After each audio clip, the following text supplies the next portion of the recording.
Welcome back to my whiskey pick of the week. You know I'm Eric the Whiskey Guy, and as always, as usual, and as advertised, I'm bringing you a treat this week. And this week is a very interesting week. We got a little bit of old, a lot of new whiskey, all in one. I'm gonna tell you all about it. This week we're going to be trying the Nelson Green Brier Tennessee whiskey. Yes, ladies and gentlemen, the Nelson Green.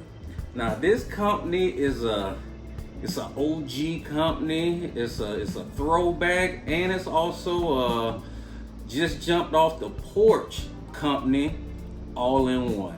Now, just to give you a little bit of history on the Nelson Green Brier. Now, the original company started way back in 1870, and it went strong till around 1909.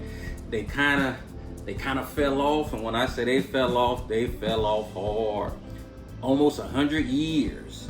Then they kind of made I'm not gonna say a comeback. They made a reincarnation into the new world, the new model, the post-internet type whiskey. So we gonna see if it's good, if it's bad, if it's in between. But I've never heard of this company, and I was really excited when I grabbed this bottle, because the first time I looked at it, it just got that old-timey look to it. So I was like, oh, this gonna be a good one. This one just looked like it just goes back many years. And one thing that I noticed when I got at home, obviously I want to just touch up just to learn a little bit about the company and the brand and where it came from. And it's a very interesting story. I'm not gonna go into it too much, but just to kind of give you an idea, they came to America from Germany, in the mid 1800s. They had what I want to call you remember the movie An American Tale with the Mouse Fievel and him and his family? They were coming overseas, and a storm hit. They pretty much, the Nelson Green family, they pretty much had the same type of ordeal, but it was the dad. He went overboard and didn't make it. He had the whole family life savings in gold bars on his person. So he sunk straight to the bottom. So the owner, the founder, Charles Nelson, him and his family, his siblings and his mom, stepped to America, New York, looking at the Statue of Liberty, the promised land, with not $1 to their name. And over the years, he was 15. When he turned 17, he hooked up with people that started making bourbon. Then he came up with the company. So you always gotta love an underdog story. So I was definitely rooting for him.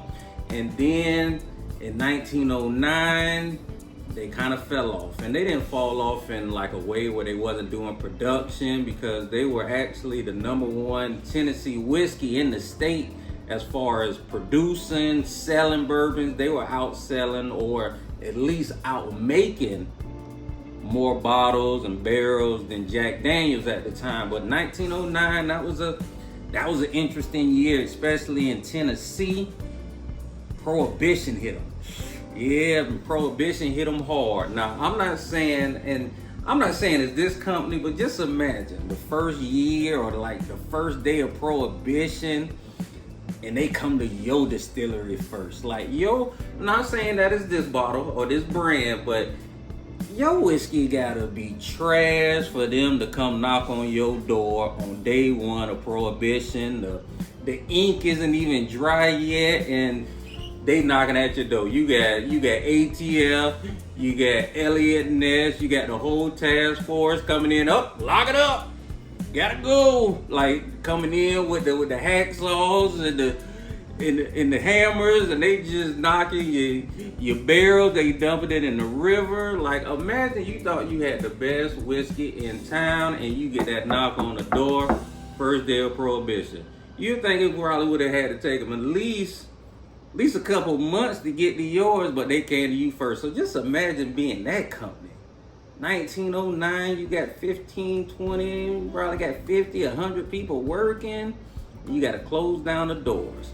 Now, for this company, they still survived. They survived. They're from Germany. They knew how to make handmade soap and candles. So I know even just if they just did that, that probably would have been beneficial, because right after Prohibition, you know, the Great Depression came. So a lot of stores and stuff that was making that wasn't in business. So if they can do that from handmade, that's probably where they made their living. Now let's fast forward to the 21st century, the end of it. Let's talk about the new company. And I'm gonna just read a little bit off the bottle. They say it right here on the bottle.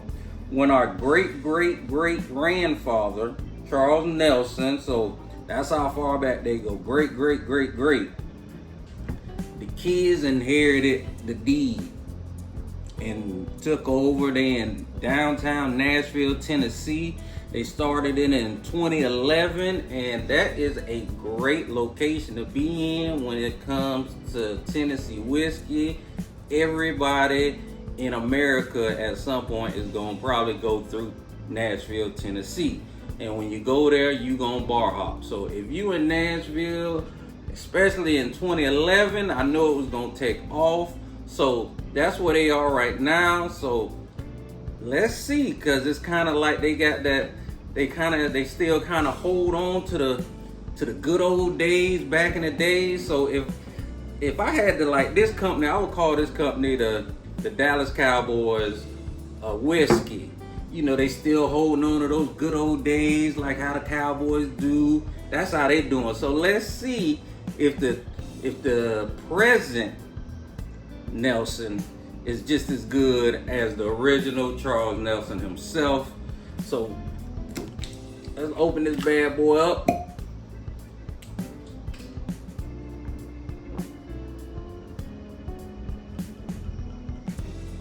Now, I'm not really convinced that they just closed their doors the same year that Prohibition hit. They just wasn't publicly making it properly. They probably kept them recipes going. I know I would. Oh, this got a nice little, nice old school.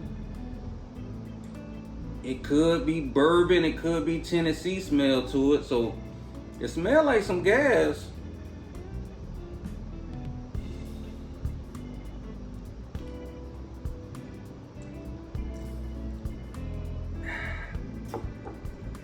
Yeah, that's a good sip right there. That's a good pour.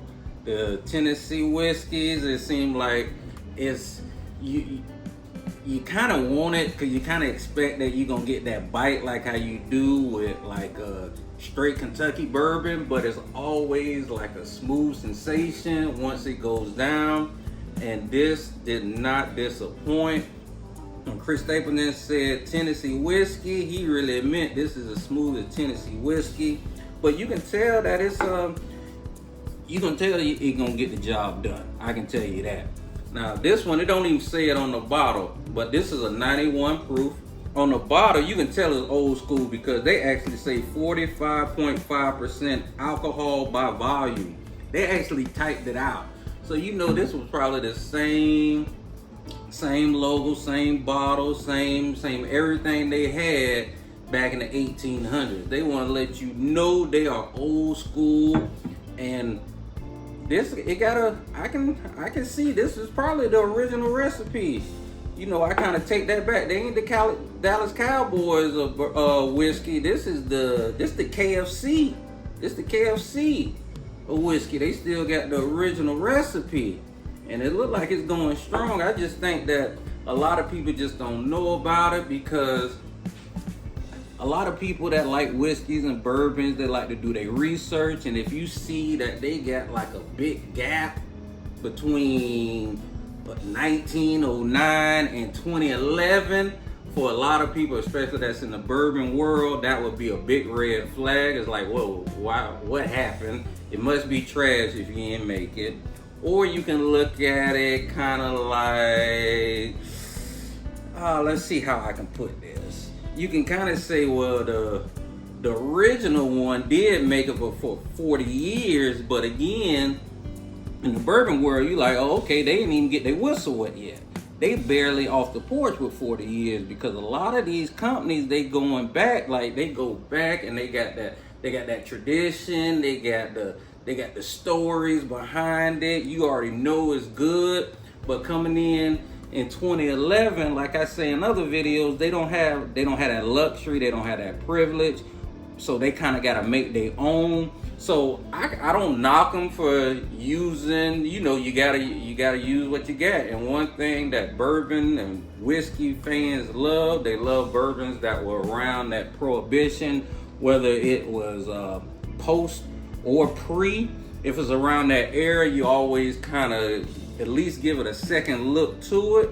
But this is definitely a good pour. This is one that if you don't really have to chase it, it's good, neat how it is. But if you want to put a little ice on it, it's just gonna go down a little smoother. So I recommend the Nelson Green Brier. This is our whiskey pick of the week. We're gonna do it all